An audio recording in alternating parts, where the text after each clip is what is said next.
জাতীয় ইস্যুতে গণতন্ত্রের পক্ষের রাজনৈতিক দলগুলোর মধ্যে যাতে মুখ দেখাদেখি বন্ধ না হয়, সেই লক্ষ্যে জাতীয় স্বার্থে আমাদের সকলকে ঐক্যবদ্ধ থাকা প্রয়োজন প্রয়োজন এবং প্রয়োজন।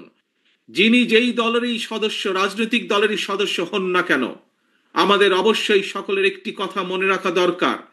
ফ্যাসিবাদ শাসন আমলে আমরা কেউই নিরাপদ ছিলাম না, আমাদের সন্তানেরা কেউ নিরাপদ থাকতে পারেনি। আমাদের ভোটের অধিকার কেড়ে নেওয়া হয়েছিল, আমাদের সকল গণতান্ত্রিক রাজনৈতিক অধিকার কেড়ে নিয়ে গণতান্ত্রিক জনগণের জন্য সমগ্র সারা বাংলাদেশটাকেই বর্বর বন্দিখানা, আয়নাঘর বানিয়ে ফেলা হয়েছিল। সুতরাং দেশে যদি গণতন্ত্র এবং আইনের শাসন না থাকে, তাহলে নারী কিংবা পুরুষ, সংখ্যালঘু কিংবা সংখ্যাগুরু, আমরা কেউই নিরাপদ নই। একমাত্র গণতন্ত্র এবং আইনের শাসনই জনগণের নিরাপত্তা নিশ্চিত করতে পারে।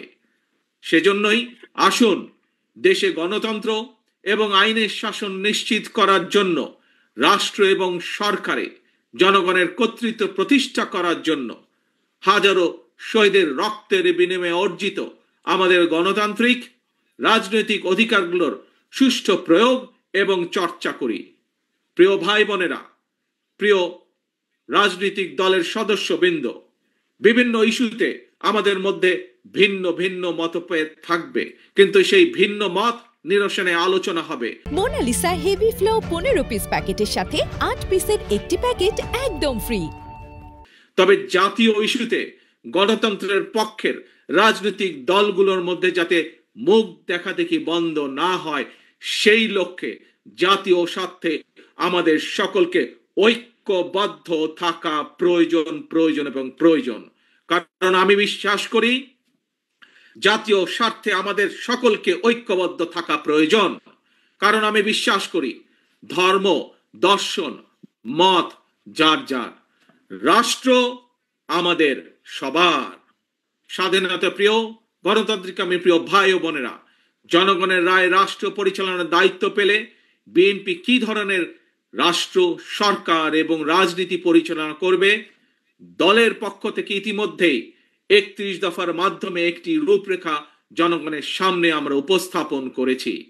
একই সঙ্গে অন্তর্বর্তীকালীন সরকার সকল গণতান্ত্রিক রাজনৈতিক দলগুলোর সাথে পরামর্শ করে সংস্কার প্রস্তাব চূড়ান্ত করেছে।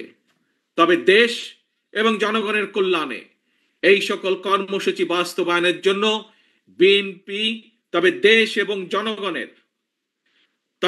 এবং জনগণের কল্যাণে এই সকল কর্মসূচি বাস্তবায়নের জন্য বিএনপি জনগণের সমর্থন এবং সহযোগিতা চায়।